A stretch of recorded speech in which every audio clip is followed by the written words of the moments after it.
నమస్తే అందరికీ శుభోదయం. న్యూస్ ట్యాప్ మార్నింగ్ హెడ్లైన్స్ కి స్వాగతం. తెలంగాణ దినపత్రికల్లో వచ్చిన ప్రధాన అంశాలను ఒకసారి చూద్దాం. ముందుగా ఈనాడులో వచ్చిన ప్రధాన అంశాలను చూస్తే కనుక సునీత విల్మోర్ల తిరుగు ప్రయాణానికి మార్గం సుగమం. అంతర్జాతీయ అంతరిక్ష కేంద్రంలోకి ప్రవేశించిన క్రూ-10 వ్యోమగాములు. కేసీఆర్ చిట్టా విపుత, ఆయన కుటుంబం 1,00,000 కోట్లు దోచుకుంది. సీఎం రేవంత్ రెడ్డి. పాక్ తో శాంతికి యత్నిస్తే ద్రోహం ఎదురైంది. ప్రధాని నరేంద్ర మోడీ. అప్పులో అవినీతిలో కేసీఆర్ తో రేవంత్ పోటీ. కిషన్ రెడ్డి. రెండోసారి అధికారం మీ కలే. హరీష్ రావు. నేడు శాసనసభలో 2 చారిత్రాత్మక బిల్లులు. ఎస్సీ వర్గీకరణ, బీసీలకు 42% రిజర్వేషన్లు. సామాజిక న్యాయాన్ని కాంక్షిస్తూ ప్రవేశపెట్టనున్న ప్రభుత్వం. నార్త్ మాసిడోనియా నైట్ క్లబ్ లో ఘోరం. అగ్ని ప్రమాదంలో 59 మంది మృతి, 155 మందికి గాయాలు. అక్రమ హానీలు సృష్టించి లక్షలు వసూలు చేసి ధరణిలో నమోదుకు దందా. తహసీల్దార్, 2 ఆర్ఐలు సహా 7 అరెస్ట్. కన్నుల పండుగగా బోనాల సంబురం. భగీరథ కష్టాలు, నిర్వహణ మరమ్మతులకు నిధుల కొరత. 650 కోట్ల ప్రతిపాదనలు పెండింగ్. గ్రామీణ నీటి సరఫరాకు ఇక్కట్లు. ఇక ప్రధానంగా వార్త చూస్తే కనుక 2024 జూన్ లో సునీత విలియమ్స్ అలాగే విల్మోర్లు ఇద్దరు అంతరిక్ష వ్యోమ నౌక స్టార్ లైనర్ లో అయితే కనుక అంతరిక్షానికి చేరుకున్నారు, ఐఎస్ఎస్ కి.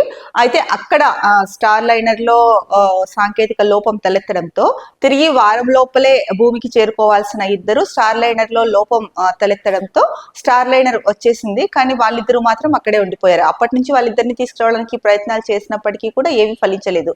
ట్రంప్ ప్రభుత్వం వచ్చిన తర్వాత మేము ఎలాగైనా సరే వీళ్ళిద్దరిని తీసుకొస్తాము, సునీత విలియమ్స్ అలాగే విల్మోర్ బచ్లను తీసుకొస్తామని చెప్పారు ఎలాన్ మస్క్ తో కలిసి. ఈ నేపథ్యంలోనే క్రూ-10 వ్యోమగాములు అయితే కనుక అంతర్జాతీయ అంతరిక్ష కేంద్రంలోకి ప్రవేశించారు. ఇక త్వరలోనే సునీత విలియమ్స్ అలాగే విల్మోర్ బచ్లు భూమి మీదకు రాబోతున్నారు. వాళ్ళు రావడానికి మార్గం అయితే సుగమమైంది అని చెప్పేసి ఇచ్చారు. ఇది నిజంగా చాలా సంతోషకరమైన వార్త ఉదయాన్నే. ఎందుకంటే దాదాపు ఇది 10వ నెల, 9 నెలలు పూర్తయింది వాళ్ళ అంతరిక్షంలో ఉండిపోయి. సో ఇప్పటికైనా సరే ఈ క్రూ-10 ద్వారా వీళ్ళు భూమి మీదకు చేరుకుంటే ఇంకా అంతకంటే సంతోషకరమైన వార్త ఏమీ లేదు. ఇన్ని రోజులు అక్కడ అంతరిక్ష కేంద్రంలో ఉండిపోయి ఒకసారి అక్కడి నుంచి మీడియాతో మాట్లాడడం, ఏమైనా అప్డేట్స్ ఉంటే ఇవ్వడము, ఇలాంటివి చేస్తున్నారు. ఒకసారి అన్నారు అంటే నడిచే విధానాన్ని కూడా మర్చిపోయాము అని చెప్పేసి సునీత విలియమ్స్ గారు చెప్పారు. అంటే నడక మర్చిపోయాము అన్నట్టు చెప్పారు. ఏది ఏమైనా కూడా మొత్తానికి భూమి మీదకైతే రాబోతున్నారు త్వరలో. ఇది చాలా సంతోషకరమైన వార్త. ఇక మరో ముఖ్యమైన వార్త చూసుకుంటే కనుక కిషన్ రెడ్డి అయితే కనుక అప్పులు అవినీతిలో రేవంత్ రెడ్డి కేసీఆర్ తో పోటీ పడుతున్నాడు. డీలిమిటేషన్ పై కాంగ్రెస్ డిఎంకేలది దివాలా కోరుతనము. కేంద్ర మంత్రి కిషన్ రెడ్డి విమర్శలు. ఈయన ఏం చెప్తున్నారు? రాష్ట్రంలో అవినీతికి అలాగే అప్పులు చేయడంలో గత బీఆర్ఎస్ ప్రభుత్వంలో కేసీఆర్ ఏదైతే చేశారో కేసీఆర్ తో పోటీ పడుతున్నాడు ఈ 2 విషయాల్లో అని చెప్పేసి విమర్శించారు. ఇక డీలిమిటేషన్ వివాదం ఏదైతే జరుగుతుందో గత కొద్ది రోజులుగా పునర్విభజనతో అయితే కనుక దక్షిణాదికి నష్టం జరుగుతుంది, సీట్ల సంఖ్య తగ్గిపోతుంది అని చెప్పేసి దీనిపైన కిషన్ రెడ్డి మాట్లాడుతూ కాంగ్రెస్ డిఎంకేలది అయితే కనుక ఈ విషయంలో డీలిమిటేషన్ విషయంలో దివాలా కోరుతానని చెప్తున్నారు. అయితే డీలిమిటేషన్ వల్ల సీట్లు తగ్గవు అని చెప్తూ ఉన్నారే కానీ ఏ రకంగా తగ్గవు అంటే పెరగవు అని కూడా అర్థము. మరి ఏ రకంగా తగ్గవు ఏంటి అన్నది ఒకసారి కేంద్రమే స్పష్టంగా వివరిస్తే అన్ని రాష్ట్రాల ప్రజలకి కూడా, అన్ని రాష్ట్రాల ప్రభుత్వాలకి, ఎమ్మెల్యేలకు, ఎంపీలకు, ప్రతి ఒక్కరికి కూడా స్పష్టత వస్తుంది కదా. మరి ఆ ప్రయత్నం ఎందుకు చేయట్లేదు? డీలిమిటేషన్ పైన ఓపెన్ గా ఒక చర్చ పెట్టి డీలిమిటేషన్ చేయడం వల్ల ఇవి లాభాలు అని ఎందుకు చెప్పలేకపోతున్నారు? మరి కేంద్రం డీలిమిటేషన్ చేపడితే దక్షిణాది రాష్ట్రాలకు నష్టం అని చెప్పేసి దక్షిణాది రాష్ట్రాల వాళ్ళు ఎందుకు చెప్తున్నారు? ఏదో డీలిమిటేషన్ జనాభా ప్రాతిపదికన జరిగితే నష్టం జరుగుతుందనే కదా చెప్తున్నది. మరి ఈ సీఎంలందరికీ దక్షిణాది సీఎంలు ఎవరైతే కనుక దీన్ని వ్యతిరేకిస్తున్నారో వాళ్ళకి దీనిపైన అవగాహన లేదనా మీ ఉద్దేశం? కిషన్ రెడ్డి గారు, మీకొక్కటే అవగాహన ఉందన్న దీనిపైన? మరి మీ సరే కేంద్రం చెప్పట్లా, మీరు బీజేపీ నేతనే కదా, మీరు వివరించండి.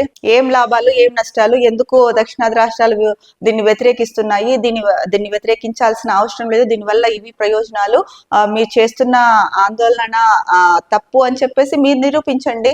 దానిపైన ఏమీ చెప్పకుండా, అంటే పూర్తి స్పష్టంగా డీలిమిటేషన్ వల్ల ఏ రకంగానూ నష్టం జరగదు అని చెప్పుకోకుండా ఊరికే మాటల వరకే పరిమితం అయిపోయి దివాలా కోరుతనము డిఎంకేలది కాంగ్రెస్లది అని చెప్పుకుంటూ చెప్తూ వెళ్తున్నారు. అసలు మీరు గెలిచిన తర్వాత ఎప్పుడైనా మీ నియోజకవర్గంలో పర్యటించారా? ఎంతసేపు ప్రెస్ మీట్లు పెట్టడము, మాట్లాడడము, ఇదిగో ఇలా. మీకు చాలా మంచి పేరు ఉందండి కిషన్ రెడ్డి గారు. ఈ మధ్య కాలంలో మీరు చేస్తున్న, అంటే మీరు ప్రజల్లోకి వెళ్ళకపోవడం అవ్వచ్చు, ప్రెస్ మీట్లకి పరిమితం అవ్వచ్చు, లేకపోతే కేంద్రం నుంచి బడ్జెట్ లో ఎప్పుడైతే తెలంగాణకు కేంద్రం బడ్జెట్ లో ఏమీ కేటాయించలేదో మీ మీదున్న రెస్పెక్ట్ కానీ, మీ మీద ఉన్న నమ్మకం కానీ, నమ్మకం అయితే చాలా సన్నగిల్లిందని చెప్పొచ్చు.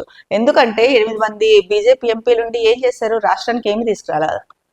రాష్ట్రానికి తీసుకురావాల్సిన బాధ్యత రాష్ట్ర ప్రభుత్వం, సీఎంది, మంత్రులది అని మీరు అనుకుంటున్నారేమో, మరి మాకు తెలియదు.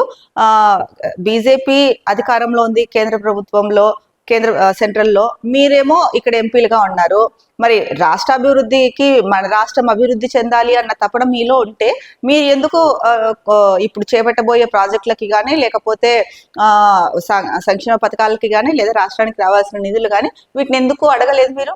ఇవన్నీ ఏమీ చేయకోకుండా ఇప్పుడు డీలిమిటేషన్ పైన మాట్లాడుతూ ఎంతసేపు ప్రెస్ మీట్లకే, మీరొకరే కాదు, దాదాపు బీజేపీలో మెయిన్ లీడర్స్ ఎవరైతే ఉన్నారో తెలంగాణలో ప్రెస్ మీట్లకే పరిమితం అయిపోయారు.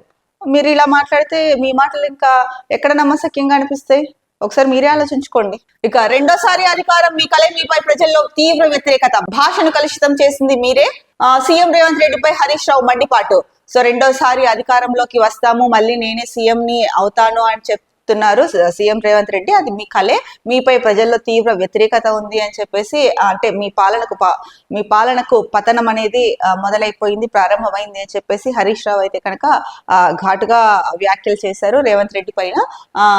ఇంకొక విషయం చెప్పారు ఈయన, మీరు భాష గురించి మాట్లాడతారు, అయితే అసెంబ్లీలో బూతులపై నీతులు చెప్పే ప్రయత్నం చేశారు, మీకు మాత్రమే భార్య బిడ్డలు ఉన్నారా, ఎదుటి వారికి ఉండరా, మీ వరకు వస్తే గానీ కుటుంబం గుర్తుకు రాదా, గతంలో కేసీఆర్ ను ఉద్దేశించి కాల్చి పడేయాలని మాట్లాడారు, మీరు ప్రగతి భవన్ ను పే చేయాలన్నారు, మరి ఇవన్నీ అప్పుడు మీకు గుర్తు రాలేదా? మీ దాకా వస్తే, మీ కుటుంబ సభ్యుల దాకా వస్తే మాత్రం మీ కుటుంబం గుర్తొస్తుంది, మీకు మాత్రమే భార్య బిడ్డలు ఉన్నారా, మరి ఎదుటి వారికి కుటుంబం ఉండదా అని చెప్పేసి అన్నారు. మీరు భాష గురించి మాట్లాడుతున్నారు, ఇంకొక వైపు అసెంబ్లీలో ఏమో ఎవరైతే, అంటే ఎవరు బూతులు మాట్లాడుతున్నారో ఆ బూతుల పైన నీతులు చెప్పే ప్రయత్నం చేస్తున్నారు అని చెప్పేసి హరీష్ రావు అంటున్నారు. ఇంకొక మాట అన్నారు ఆయన, మీరు గతంలో కేసీఆర్ ని ఉద్దేశించి కాల్చి పడేయాలని అన్నారు, అలాగే ప్రగతి భవన్ ను పేల్చేయాలని అన్నారు, ఏదైనా సరే మీ దాకా వస్తే గానీ ఆ నొప్పి తెలియట్లేదా అన్నది హరీష్ రావు గారి భావన. మరి ఏదైతే మనం ఇది వరకు కూడా గతంలో చెప్పుకున్నాము, భాష అనే దాన్ని, అంటే ఒక సీఎం స్థాయిలో అవ్వచ్చు, లేదంటే ప్రతిపక్ష నేతలు ఎవరైతే ఉన్నారో ముఖ్యంగా మెయిన్ లీడర్స్ వీళ్ళు అవ్వచ్చు, ఎంత అంటే వాళ్ళు మాట్లాడాల్సిన భాష కాకుండా కొంత దిగజారిపోయి మాట్లాడిన మాటలు అయితే చాలా సందర్భాల్లో మాట్లాడారు. ఆ బూతులు తిట్టుకోవడం ఏంటో, ఆ మాటలు మాట్లాడడం ఏంటో, ఆ భాష ఏంటో, అదే దాని ద్వారా ప్రజలకు ఏం వెళ్తుంది మెసేజ్? వీళ్ళేంది అసెంబ్లీలో, వీళ్ళనా మనం గెలిపించుకున్నది, ఇలాంటి భాష మాట్లాడుతున్నారు అని చెప్పేసి అనుకోరు. ముఖ్యంగా కేటీఆర్ అయితే కనుక ఆయన భాషకి ఇంకా, అంటే ఆయన మాట్లాడే కొన్ని పదాలు ఉంటాయి, వాటికి ఇంకా హద్దు అదుపే ఉండదు, అంత ఘోరంగా మాట్లాడుతున్నారు. మరి ఆయన కూడా ప్రతిపక్ష పార్టీలో బీఆర్ఎస్ పార్టీకి వర్కింగ్ ప్రెసిడెంట్. మరి అందరూ ఇలా మాట్లాడుకుంటూ వెళ్ళిపోతే అసలు అసెంబ్లీలో, అది కూడా అసెంబ్లీలో, అసెంబ్లీలోనే కాదు ఎక్కడ అట్లాంటి మాటలు మాట్లాడకూడదు. మీ హోదా, మీ స్థాయి ఏంటి, దాన్ని గుర్తు పెట్టుకొని మీరు మాట్లాడాలి. మీరు మాట్లాడే ప్రతి మాట ప్రజలకు వెళ్తుంది, అధికార పక్షం అవ్వచ్చు, ప్రతిపక్షం అవ్వచ్చు, ఎవరైనా అవ్వచ్చు. మీరు మాట్లాడే భాష మాట్లాడేటప్పుడు చాలా జాగ్రత్తగా మాట్లాడాలి. చిల్లరగా మాట్లాడితే అది ప్రజల వరకు వెళ్తుంది, అప్పుడు ఎవరి హోదా తగ్గుతుంది? మీ స్థాయే తగ్గుతుంది. అది అధికార పార్టీ అవ్వచ్చు, సీఎం అవ్వచ్చు, డిప్యూటీ సీఎం అవ్వచ్చు, మంత్రులు అవ్వచ్చు, లేదా ప్రధాన ప్రతిపక్ష నేత అవ్వచ్చు, మాజీ ముఖ్యమంత్రి అవ్వచ్చు, లేదా వర్కింగ్ ప్రెసిడెంట్ అవ్వచ్చు, సీనియర్ నేతలు అవ్వచ్చు, ఎవరైనా అవ్వచ్చు. నిన్న అయితే కనుక జగిత్యాల జిల్లా పెద్ద పెద్దాపూర్లో అయితే కనుక మల్లన్న స్వామికి ఘనంగా బోనాలు సమర్పించారు. దానికి సంబంధించి ఇక్కడ వార్త ఇచ్చారు. ఇక్కడ చూసుకుంటే మొత్తం అందరూ బోనాలు ఎత్తి మల్లన్న స్వామి దగ్గరికి వెళ్తున్నారు. మొత్తం బోనాలమయమైపోయింది. ఫోటోలో చూసుకుంటే కనుక మనకు సో చాలా కన్నుల పండుగగా బోనాల పండుగ అయితే జరిగింది అని ఇక్కడ ఇచ్చారు. మనకి కూడా ఈ ఫోటోను బట్టే తెలుస్తోంది ఎంత వైభవంగా బోనాల సంబరం జరిగింది అనేది. దాదాపు భక్తులు అంటే సుమారు 70,000కు పైగా బోనాలను సమర్పించినట్లు అంచనా వేశారు. మొత్తానికైతే కనుక నిన్న శివసత్తుల పూనకాలు, డప్పు చప్పుళ్ళు, పోతురాజుల విన్యాసాలు కిక్కిరిసిన భక్తుల నడుమ అయితే కనుక జగిత్యాల జిల్లాలోని మెట్పల్లి మండలం పెద్దాపూర్లో మల్లన్న స్వామికి బోనాల సంబరం అయితే కనుక అంగరంగ వైభవంగా జరిగిందని చెప్పి ఇచ్చారు. ఇక భగీరథ కష్టాలు, నిర్వహణ మరమ్మతులకు నిధుల కొరత, 650 రూపాయల కోట్ల ప్రతిపాదనలు పెండింగ్, గ్రామీణ నీటి సరఫరాకు ఇక్కట్లు. ఇక్కడ ఒక వార్త ఇచ్చారు. ఇది వరంగల్ జిల్లా గురిజాలలో తాగునీటి సరఫరా కోసం నిర్మించిన బావి. దీని నుంచి నీటి ట్యాంక్ వరకు పైప్ లైన్ సైతం వేశారు. కానీ ట్యాంకుకు అనుసంధానం చేయకపోవడంతో 40 లక్షలతో చేపట్టిన పనులు నిరుపయోగంగా మారాయి. ఈ గ్రామానికి మిషన్ భగీరథ ద్వారా నీరు సరఫరా కాక జనం ఇబ్బందులు పడుతున్నారు. దీని నుంచి అంటే ఈ బావి నుంచి దీని నుంచి నీటి ట్యాంక్ వరకు పైప్ లైన్ అయితే కనుక వేశారు. కానీ ట్యాంకులు అనుసంధానం చేయకపోవడం వల్ల దీనికి ఏదైతే ఖర్చు పెట్టారో 40 లక్షల రూపాయలు అది నిరుపయోగంగా మారిపోయింది. అది నిరుపయోగంగా మారిపోవడమే కాకుండా గ్రామాలకు మిషన్ భగీరథ ద్వారా నీళ్లు అందక వాళ్ళు ఇబ్బందులు పడుతున్నారు. మరి అసలే వేసవి కాలం మొదలైంది. ఇప్పటికే నీటి కొరత చాలా ప్రాంతాల్లో తీవ్రంగా ఉంది. మరి ఇలాంటప్పుడు తాగునీటి గురించి పట్టించుకోకుండా ఇలా వదిలేస్తే మరి ఆ గ్రామ ప్రజలు ఎక్కడికి వెళ్తారు? త్రాగునీరు, వారి నిత్యావసరాలకి నీరు ఎంత ముఖ్యమో అది అందరికీ తెలిసిందే, ప్రత్యేకంగా చెప్పాల్సిన అవసరం లేదు. మరి ప్రభుత్వం ఎందుకు ఇలాంటి వాటిల్లో నిర్లక్ష్యంగా వ్యవహరిస్తోంది? మరి నిర్వహణ మరమ్మతులకి కూడా నిధుల కొరత ఉంది అని చెప్పేసి ఇచ్చారు. ఇప్పటికే 650 కోట్ల రూపాయల ప్రతిపాదనలు పెండింగ్ లో ఉన్నాయంట. దీనివల్ల గ్రామీణ ప్రజలు అంటే మిషన్ భగీరథ ద్వారా ఏ గ్రామాలకైతే కనుక అంటే గ్రామీణ నీటి సరఫరాకు ఏదైతే మీరు మిషన్ భగీరథ ఏర్పాటు చేశారో దీని ద్వారా ఏ గ్రామాలకైతే నీటిని పంపిణీ చేయడానికి పెట్టారో ఆ గ్రామాలకు నీరు అందక ఇక్కట్లు పడుతున్నారు అని చెప్పేసి చెప్తున్నారు. మరి ఇప్పటికైనా ప్రభుత్వం గతంలో కూడా మనకి అంటే సాగునీటిలో అవ్వచ్చు, కొన్ని గ్రామాల్లో తాగునీటికి సంబంధించి అవ్వచ్చు సమస్యలు ఉన్నాయి అని చెప్పి వార్తలు అయితే వచ్చాయి. మరి ఇప్పుడు మళ్ళీ కూడా మిషన్ భగీరథ ఏదైతే ప్రతిష్టాత్మకంగా ప్రారంభించి గ్రామీణ ప్రజలకు తాగునీటి కోసం ఏర్పాటు చేశారో దీని ద్వారా నీళ్లు అందక, నీటి సరఫరా అందక గ్రామస్తులు అయితే చాలా ఇబ్బందులు ఎదుర్కొంటున్నారు. దీనిపైన అయితే ప్రభుత్వం ఫోకస్ చేయాల్సిన అవసరం ఎంతైనా ఉంది. చెప్పాలంటే కనుక ఫస్ట్ ప్రయారిటీ ఈ నీటి సమస్యను నిర్మూలించడానికి, నీరు అందరికీ అందించడానికి మొదటిగా ప్రాధాన్యత ఇవ్వాలి. ఎందుకంటే ఇది వేసవి కాలం, నీళ్లు లేకోకుండా ప్రజలు ఎలా ముందుకు వెళ్ళగలుగుతారు, ఎలా జీవించగలుగుతారు? ఇది ఒక్కసారి దృష్టిలో పెట్టుకోండి. ఇక మరో వార్తాపత్రిక వెలుగు చూస్తే కనుక, ఇండియా చెప్తే ప్రపంచం వింటుంది, శత్రుత్వంతో ఎవరు ఏమీ సాధించలేదు, మోడీ టెర్రరిస్టులకు పాకిస్తాన్ అడ్డాగా మారింది, స్నేహం కోసం ప్రయత్నించిన ప్రతిసారి మోసమే ఎదురైంది, విమర్శలను స్వాగతిస్తా, అది ప్రజాస్వామ్య ఆత్మ, నా బాల్యమంతా పేదరికంలోనే గడిచింది, ట్రంప్ ఎంతో ధైర్యవంతుడు, ముక్కుసూటి వ్యక్తి, చైనాతో అసమ్మతికి బదులు చర్చలకే మా ప్రాధాన్యం, అమెరికన్ పాడ్కాస్టర్ లెక్స్ ఫ్రిడ్మన్ తో ప్రధాని. సో అమెరికన్ పాడ్కాస్టర్ లెక్స్ ఫ్రిడ్మన్ తో అయితే కనుక ఒక పాడ్కాస్ట్ జరిగింది. అందులో ప్రధాని మాట్లాడుతూ ముఖ్యంగా శత్రుత్వంతో ఎవ్వరూ ఏమి సాధించలేరు అని చెప్పేసి చెప్పారు. ఇంకా టెర్రరిస్టులకు పాకిస్తాన్ అడ్డాగా మారిపోయింది. పాకిస్తాన్ తో అంటే స్నేహం చేయాలనుకున్న ప్రతిసారి చర్చలు జరపాలనుకున్న అంటే స్నేహపూర్వక చర్చలు జరపాలి, స్నేహం కోసం ప్రయత్నం చేద్దాం అనుకున్న ప్రతిసారి కూడా వాళ్ళ నుంచి మోసమే ఎదురవుతోంది అని చెప్పేసి చెప్పారు. ఇక విమర్శలు ఏవొస్తున్నాయో వాటిని స్వాగతిస్తా, ఇది ప్రజాస్వామ్యానికి ఆత్మ అని చెప్పేసి చెప్పారు. అలాగే తన బాల్యం గురించి కూడా అంటే ఎవరైతే పాడ్కాస్ట్ చేసిన వ్యక్తి అడిగారో వాటికి సమాధానం చెప్తూ నా బాల్యం అంతా కూడా పేదరికంలోనే గడిచిపోయింది అని చెప్పేసి చెప్పారు. ఇక ట్రంప్ గురించి పలు రకాల ప్రశ్నలు ఎదురైన సందర్భంలో ట్రంప్ గురించి మాట్లాడుతూ, ట్రంప్ అయితే కనుక చాలా ధైర్యవంతుడు, ముక్కుసూటి వ్యక్తి, ఏదన్నా కూడా స్ట్రైట్ ఫార్వర్డ్ చెప్పే వ్యక్తి అని చెప్పారు. ఇక చైనాతో అసమ్మతికి బదులు వాళ్ళతో చర్చలు జరపడానికి మా ప్రాధాన్యం అన్నదైతే కనుక స్పష్టంగా చెప్పారు పాడ్కాస్ట్ లో. ఇక ఇంకొక వార్త చూసుకుంటే కనుక, బెట్టింగ్ యాప్స్ కు 1000 మంది బలి. గత ఏడాది రాష్ట్రంలో ఇది పరిస్థితి. ఆ యాప్స్ కు వ్యతిరేకంగా మొదలైన సోషల్ వార్. బెట్టింగ్ యాప్స్ ను ప్రమోట్ చేస్తున్న ఇన్ఫ్లుయెన్సర్స్, మొదట కొంత లాభాలు చూపి ఆపై ముంచుతున్న మోసగాళ్లు, ఉచ్చులో చిక్కుకొని జీవితాలు చాలిస్తున్న యువత. ఈ దందాపై నా అన్వేషణ, రామబాయ్ వంటి నెటిజన్ల పోరాటానికి మద్దతుగా నిలిచిన ఐపీఎస్ ఆఫీసర్ సజ్జనార్. ట్రెండింగ్ లో #say to know betting apps. Betting apps ను ప్రమోట్ చేసిన వాళ్లపై చర్యలకు సర్కార్ ఆదేశం. సో బెట్టింగ్ యాప్స్ కి అయితే కనుక 1000 మంది బలైపోయారు. గత ఏడాదిలో రాష్ట్రంలో ఇది పరిస్థితి అని చెప్పేసి ముఖ్యంగా చెప్తున్నారు. ఒక్క బెట్టింగ్ యాప్స్ వల్ల 1000 మంది చనిపోయారు అంటే అది కూడా అందరూ దాదాపుగా యువతే ఇందులో ఉండేది. కొంతమంది ఎవరైతే సోషల్ మీడియా ఇన్ఫ్లుయెన్సర్స్ ఉన్నారో వీళ్ళు ఈ బెట్టింగ్ యాప్స్ ని ప్రమోట్ చేస్తూ కొంతమంది యువతని తప్పుదోవ పట్టిస్తున్నారు. ఫస్ట్ లాభాలు వచ్చినట్టు చూపిస్తున్నప్పటికీ కూడా కొంత ఈ ఎవరైతే ఈ బెట్టింగ్ యాప్స్ నిర్వహిస్తున్నారో వీళ్ళు ఆ తర్వాత ఫస్ట్ లాభాలు చూపించి తర్వాత నష్టాల్లోకి తీసుకెళ్లిపోయి డబ్బు అంతా వాళ్ళు తీసేసుకొని దీని ద్వారా ఇంకా ఏం చేయాలో తోచని పరిస్థితుల్లో చాలా మంది సూసైడ్ చేసుకున్నారు. ఇటీవల కాలంలో కూడా దీని గురించి చాలా వార్తలు కూడా వచ్చాయి. సాఫ్ట్వేర్ ఇంజనీర్స్ కూడా వీటికి బలైపోయిన సందర్భాలు ఉన్నాయి.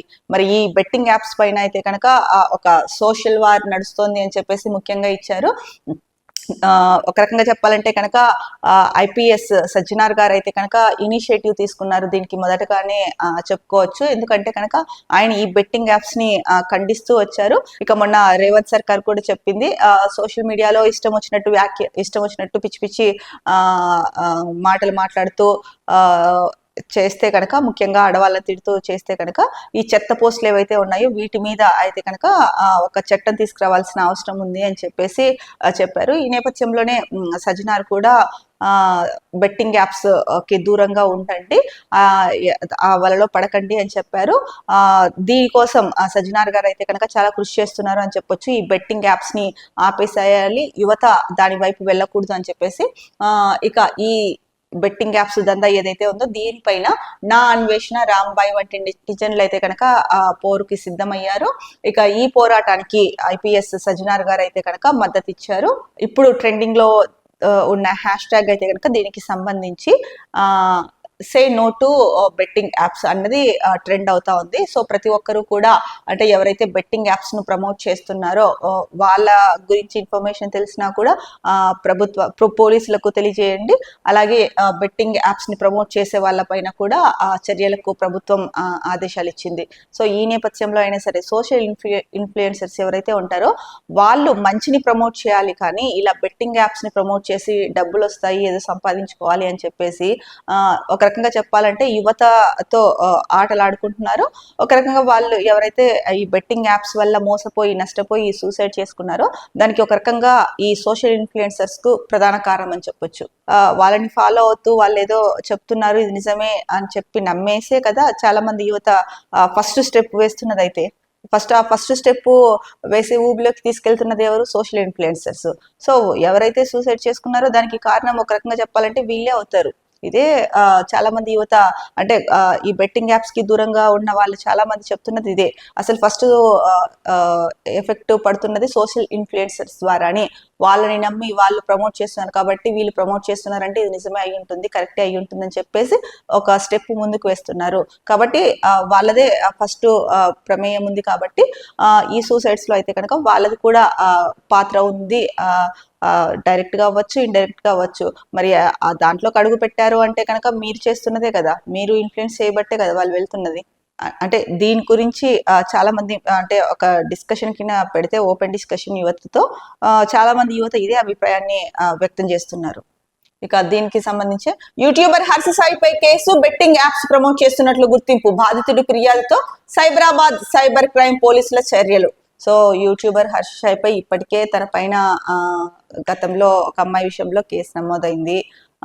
ఇప్పుడు హర్ష సాయి కూడా ఫస్ట్ సమాజ సేవకుడు ఇలాంటి వ్యక్తిగా ప్రమోట్ చేసుకొని అలా పేరు వచ్చింది ఆయనకి. ఇప్పుడు బెట్టింగ్ యాప్స్ ప్రమోట్ చేస్తున్నట్లు గుర్తించారు. ఎవరైతే బాధితుడు ఉన్నాడో అతడు ఫిర్యాదు చేయడం వల్ల ఈ విషయం వెలుగులోకి వచ్చిందని చెప్పారు. మొత్తానికి అయితే కనుక హర్ష సాయిపై కూడా కేసు నమోదైంది.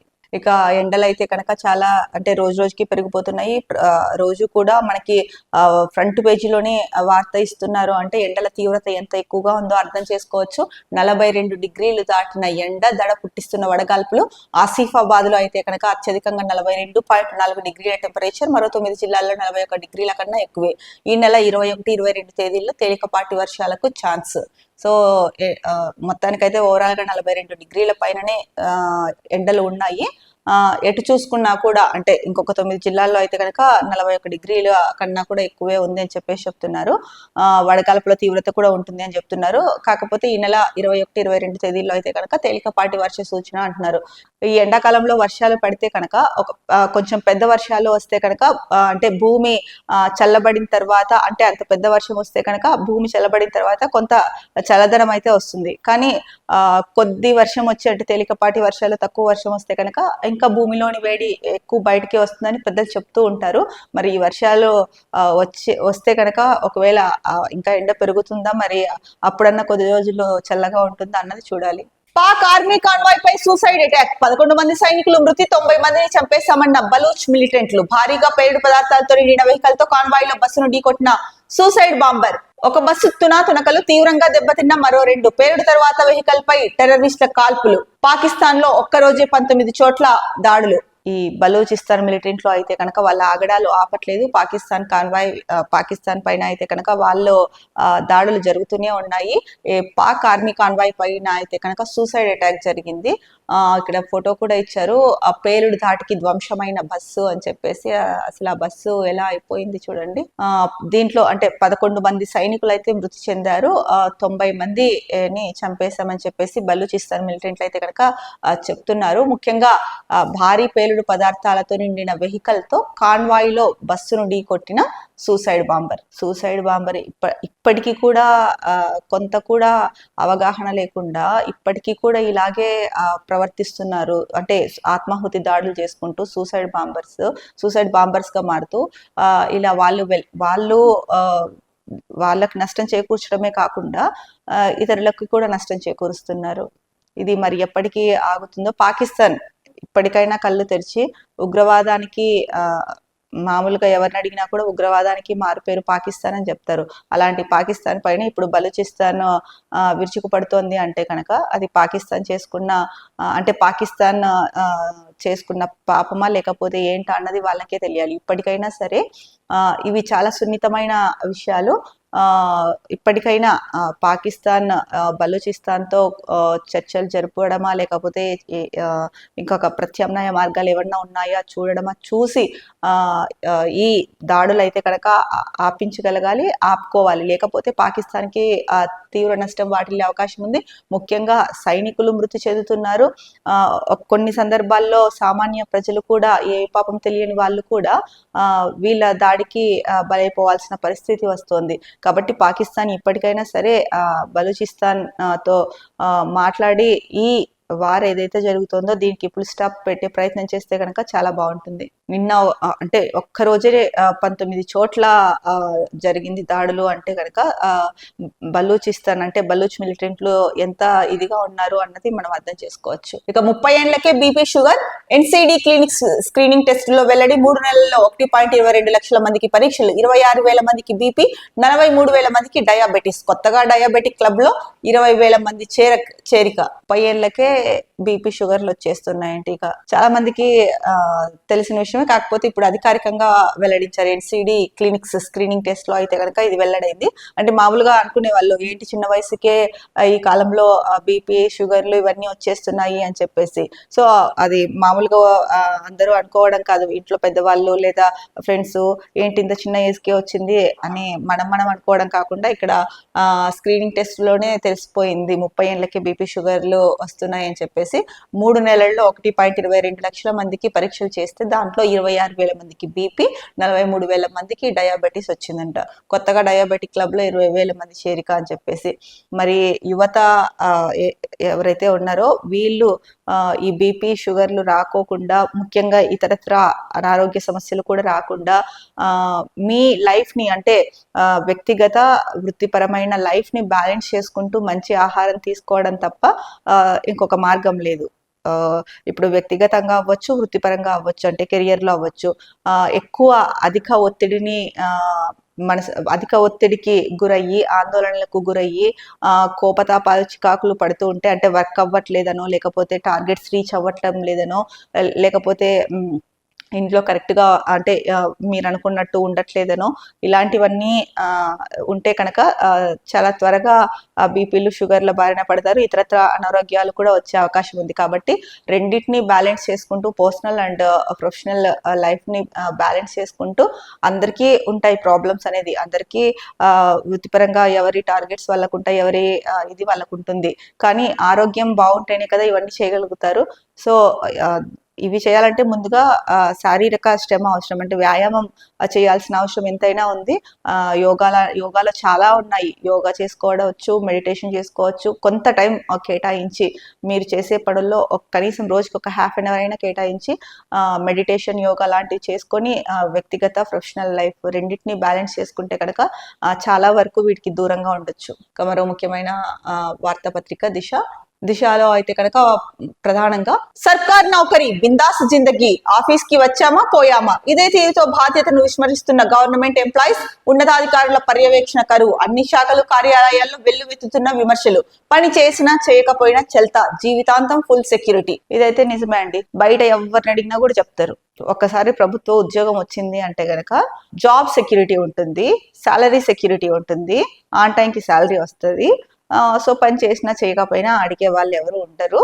అంటే అందరు గవర్నమెంట్ ఎంప్లాయీస్కి ఇది వర్తించదు. చాలా అంటే ఇప్పుడు 100% తీసుకుంటే దాంట్లో దాదాపుగా ఒక 70%, 60-70% మంది ఎంప్లాయీస్కి అయితే కనుక ఇదే తీరులో ఉన్నారు. మనం సాధారణంగా బయట వింటూనే ఉంటాము.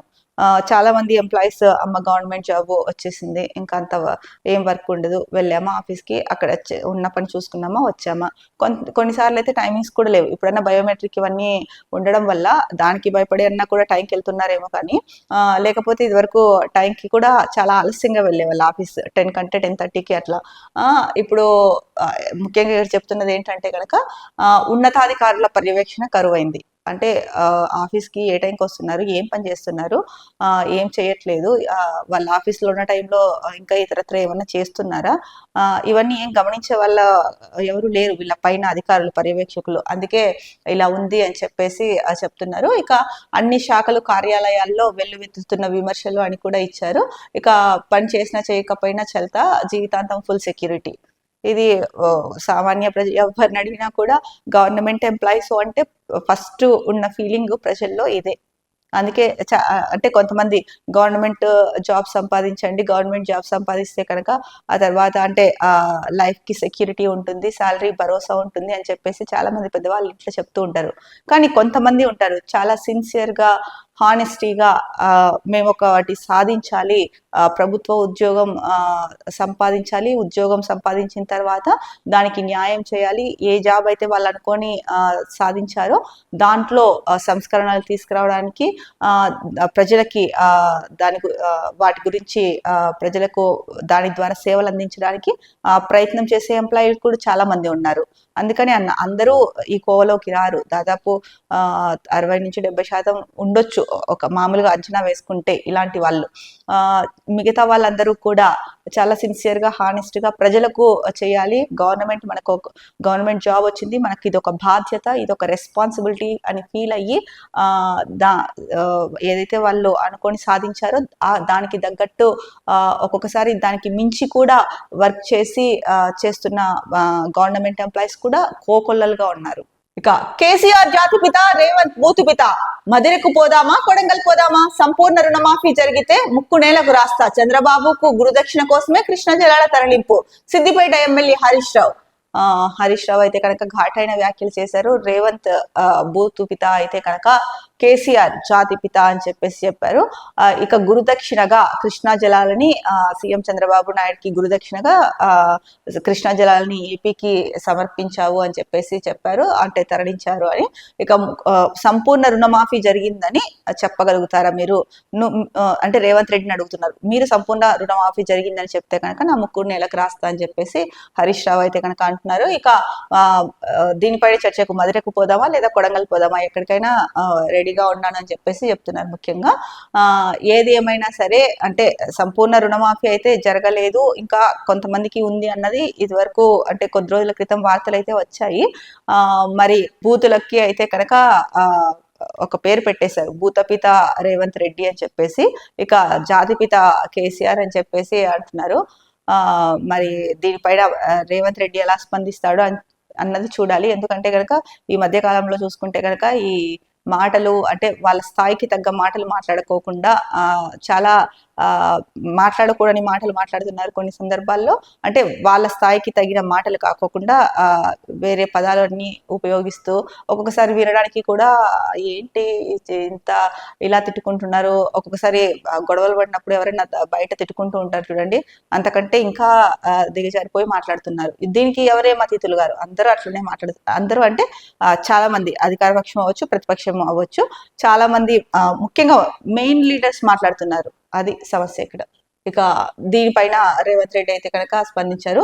తాగుబోతోడు జాతిపితన, తెలంగాణకు జయశంకర్, కొండా లక్ష్మణ్ బాపూజీలే జాతిపితలు. 1,00,000 కోట్ల రూపాయలు 100 ఎకరాలు సంపాదించుకున్న కేసీఆర్ ఫ్యామిలీ. ఆయన పాపాల భైరవుడు రాష్ట్రాన్ని అప్పుల కుప్పగా మార్చాడు. 70,000 కోట్ల రాబడి తగ్గింది. బడ్జెట్ అంచనా తప్పింది. అప్పులు చేయబోము. రాష్ట్రంలో అభివృద్ధి సంక్షేమం ఆగదు. రాష్ట్ర ఆర్థిక పరిస్థితి తెలియజేయాలన్నదే నా ఉద్దేశం. ప్రాజెక్టులపై చర్చకు పిల్లకాకులు కాదు, అసలు కాకి రావాలి. స్టేషన్ గన్పూర్ ప్రజాపాలన ప్రగతి బాట సభలో సీఎం రేవంత్ రెడ్డి. హరీష్ రావు ఏదైతే కనుక మాట్లాడారో దానిపైన రేవంత్ రెడ్డి అయితే కనుక ఘాటైన వ్యాఖ్యలు చేశారు. తాగుబోతోడు జాతిపిత అవుతాడా? తెలంగాణకు జాతిపితలు ప్రొఫెసర్ జయశంకర్ రావు, కొండా లక్ష్మణ్ బాపూజీ గారులే జాతిపితలు అని చెప్పేసి చెప్పారు. 1,00,000 కోట్లు 100 ఎకరాలు సంపాదించుకున్న కేసీఆర్ ఫ్యామిలీ అని చెప్పేసి ఒక అంటే అవినీతికి పాల్పడి అంటే దందా చేసుకొని 1,00,000 కోట్లు 100 ఎకరాలు సంపాదించుకున్నారు కేసీఆర్ ఫ్యామిలీ అని చెప్పేసి రేవంత్ రెడ్డి అయితే కనుక ఆగ్రహం వ్యక్తం చేశారు. ఆయన ఒక పాపాల భైరవుడు, రాష్ట్రాన్ని అప్పుల కుప్పగా మార్చేసి వెళ్ళిపోయాడు అని చెప్పేసి చెప్తున్నారు. ఇక 70,000 కోట్ల రాబడి తగ్గింది, బడ్జెట్ కూడా అంచనా తప్పింది. అయినప్పటికీ మేము అప్పులు చేయబోము, రాష్ట్రంలో అభివృద్ధి సంక్షేమం కూడా మేము ఆపము, అది ముందుకు వెళ్తుంది అని చెప్పేసి చెప్తున్నారు.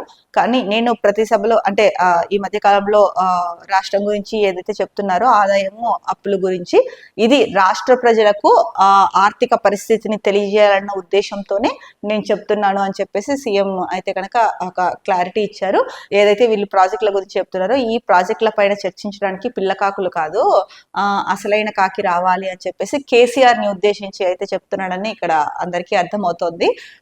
నిన్న ప్రజాపాలన ప్రగతి బాట స్టేషన్ గన్పూర్ లో జరిగింది. ఆ సభలో అయితే కనుక సీఎం రేవంత్ రెడ్డి ఘాటైన వ్యాఖ్యలు చేశారని చెప్పొచ్చు. ఇక సెకండ్ ఫేజ్ ఇంద్రమ్మ ఇండ్లు మొదలైన లబ్ధిదారుల ఎంపిక ప్రక్రియ జాబితాను సిద్ధం చేస్తున్న కలెక్టర్లు. మొదటి విడతలో 6,600 ఇండ్ల నిర్మాణం ప్రారంభం. వారం రోజుల్లో ఫస్ట్ ఫేజ్ బిల్లులు చెల్లింపు. వారం రోజుల్లో అయితే ఫస్ట్ ఫేజ్ బిల్లులు చెల్లిస్తారంట ఇంద్రమ్మ ఇళ్లకు సంబంధించి. ఇక సెకండ్ ఫేజ్ ఇంద్రమ్మ ఇల్లు అయితే కనుక లబ్ధిదారుల ఎంపికను ప్రక్రియను మొదలు పెట్టారు అని చెప్పేసి వార్త ఇచ్చారు. ఇక ఇది చూసుకుంటే కనుక ఈ వార్త, నీ తొక్కలో మడిచిపెట్టుకో, మనుషులు చేసే మోసాలు నీకు తెలియదు, ఆర్టిఫిషియల్ ఇంటెలిజెంట్ అనేది అందుకే. సోషల్ మీడియాలో ఫన్నీ వీడియో వైరల్. గ్రోక్ ను గోకొద్దు, మాటకు మాట ఇచ్చి పడేస్తున్న ఏఐ చాట్ బాట్. దీనికి సంబంధించి ఒక న్యూస్ అయితే కనుక ఇచ్చారండి. ప్రపంచమంతా ఆర్టిఫిషియల్ ఇంటెలిజెంట్ వైపే చూస్తోంది. భవిష్యత్తులో టెక్నాలజీని పూర్తి స్థాయిలో శాసిస్తుందని చాలా మంది నిపుణులు భావిస్తున్నారు. ఫ్యూచర్ లో ఏఐ రోబోలు మనుషులతో కలిసి జీవిస్తాయని, ఏఐ రోబోలు మానవుల భావాలను అర్థం చేసుకోగలవని ఏఐ నిపుణులు చెబుతున్నారు. అయితే తాజాగా ఏఐ రోబోలకు సంబంధించిన ఓ ఫన్నీ వీడియో నెట్టింట వైరల్ గా మారింది. అందులో ఓ రోబోను ఒక మహిళ తెలివిగా మోసం చేస్తుంది. కూర్చొని ఇద్దరు వ్యక్తులు ఆడుతున్న పేకాటను రోబో సీరియస్ గా చూస్తూ ఆటలో నిమగ్నమైపోతుంది. అదే సమయంలో అక్కడికి వచ్చిన ఓ మహిళ రోబో చేతిలో ఉన్న ఓ సంచిని తెలివిగా తస్కరించి తన వద్ద ఉన్న వేరే బ్యాగ్ లోకి సెకండ్లలో వేసుకుంటుంది. వెంటనే రోబో తన చేతిలో సంచి మిస్ అయిందని గ్రహించి అటు ఇటు చూస్తుంది. కానీ ఎంత వెతికినా కూడా తన పక్కనే ఉన్న మహిళ ఆ సంచిని దొంగలించిన దాన్ని రోబో గ్రహించలేకపోతుంది. సంధ్యా సమయం అనే ఎక్స్ యూజర్ ఆ వీడియోను పోస్ట్ చేశారు. నీ తొక్కలో ఏఐ మడిచిపెట్టుకో, మనుషులు చేసే మోసాలు నీకు ఇంకా తెలియదు అనుకుంటా అంటూ యూజర్ రాసుకొచ్చారు.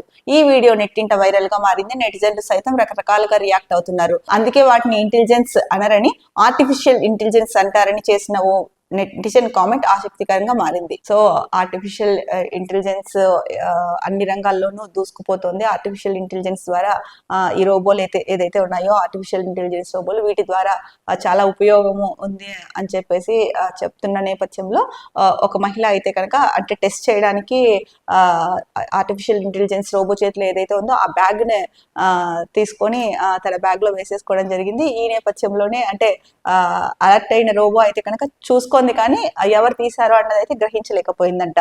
దీనికి సంబంధించి ఒక వీడియో అయితే కనుక సోషల్ మీడియాలో వైరల్ అవుతుందని చెప్పేసి ఇచ్చారు. ఇక బండి సంజయ్ మాట్లాడుతూ మరో శ్రీలంకగా తెలంగాణ 15 నెలల్లో 1,50,000 కోట్ల అప్పు, అర్బన్ నక్సల్స్ చేతుల్లోకి ప్రజల ఆస్తుల వివరాలు, తుపాకీ రాజ్యం తెచ్చేందుకు కాంగ్రెస్ యత్నం, కేంద్ర హోంశాఖ సహాయ మంత్రి బండి సంజయ్. ఇక మరో ప్రధాన వార్తా పత్రిక నమస్తే తెలంగాణలో చూసుకుంటే కనుక ప్రధాన వార్త నీళ్ళన్నీ దోచేశాక టెలిమెట్రీలా, ఏపీ జల దోపిడీని ఆపలేక చేతులెత్తేసిన సర్కార్, నష్టం జరిగాక టెలిమెట్రీ ఏర్పాటుపై ప్రగల్భాలు. సో నీళ్ళన్నీ ఏపీ దోచుకెళ్ళిపోయిన తర్వాత ఇప్పుడు టెలిమెట్రీలు పెడతారా? ఏపీ జలదోపిడీని ఆపేయకుండా సర్కార్ చేతులు ఎత్తేసింది, ఇప్పుడేమో మళ్ళీ టెలిమెట్రీలు పెడతామని చెప్తున్నారు. నష్టం జరిగిపోయినాక ఈ ఏర్పాటుపై ప్రగల్భాలు పలుకుతున్నారు, ఈ టెలిమెట్రీ ఏర్పాట్లపై అని చెప్పేసి ప్రధానంగా ఇచ్చారు. ఇక ఇందాక మనం చూసాం ఒక వార్తా పత్రికలో చెప్పుకున్నాం, బూతు పిత అబద్ధాల మోత, రేవంత్ రెడ్డి బొంకుల్ని చీల్చి చెండాడిన హరీష్ రావు, డాక్యుమెంట్లు ఆధారాలతో సీఎం కు స్ట్రాంగ్ కౌంటర్ ఇచ్చారు అని చెప్పేసి ముఖ్యంగా వార్త ఇచ్చారు. దీంట్లో అంటే డేటా లేకనే సీఎం డర్టీ డైవర్షన్స్ అని చెప్పేసి ప్రధానంగా చెప్తున్నారు. ఇక మరో వార్త చూసుకుంటే కనుక ఉచితాలు ఇస్తారు కానీ జీతాలు ఇయ్యలేరా, నాడు హామీలు నేడు బెదిరింపుల, కాంగ్రెస్ సర్కార్ తీరుపై ఉద్యోగుల మండిపాటు అని చెప్పేసి ఇంకొక వార్త ఇచ్చారు. అంటే ఉద్యోగస్తులు ఎవరైతే ఉన్నారో వాళ్ళకి జీతాలు చెల్లించట్లేదు సరిగ్గా అని చెప్పేసి, అంటే రేవంత్ రెడ్డి చెప్పిన మాట ఏంటంటే ప్రతి నెల 1వ తేదీన జీతాలు ఇవ్వడానికే తల ప్రాణం తోకకొస్తోంది, జీతాలు తీసుకొని సేవ చేయండి, అదనంగా ఏం కోరికలు కోరకండి, అమ్మి పెడదామన్నా మా దగ్గర ఏం లేదు అని చెప్పేసి రేవంత్ రెడ్డి అన్నారని చెప్పేసి ఇక్కడ ఒక వార్త ఇచ్చారు. ఈ నేపథ్యంలోనే ఉద్యోగులు అయితే కనుక కాంగ్రెస్ సర్కార్ తీరుపై మండిపడుతోంది.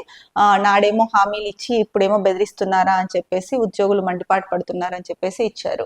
ఇది తెలంగాణ వార్తా దినపత్రికల్లో వచ్చిన ముఖ్యాంశాలు. రేపటి న్యూస్ ట్యాప్ మార్నింగ్ హెడ్లైన్స్ లో మళ్ళీ కలుద్దాం. అంతవరకు సెలవు, నమస్కారం. Be happy, stay strong, stay healthy.